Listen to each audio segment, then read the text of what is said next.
കൊള്ളാം. എനിക്ക് ഇത്രയും ഭംഗിയുണ്ടെന്ന് ഇന്നാണ് മനസ്സിലായത്. പെട്ടി താഴെ വെക്കടാ. വെച്ചു.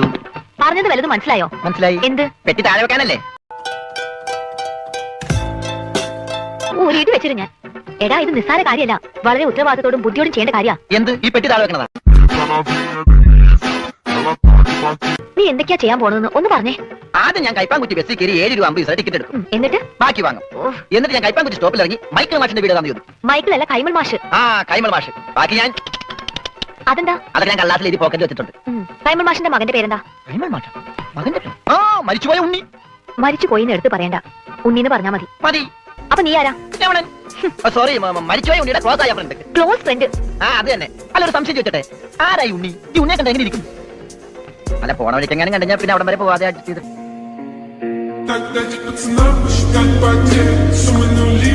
അല്ല, വേറൊരു സംശയം. ഞാൻ തന്നെ പോണോ? ഞാൻ തന്നെ പോവല്ലേ? ഞാൻ തന്നെ പോവാം. എടാ പെട്ടി. ഓ, ഈ പെട്ടിക്ക് ഭയങ്കര മറുപടി. എവിടെ വെച്ചാൽ അവിടെ ഇരിക്കും. ഞാൻ തന്നെ പോകാം.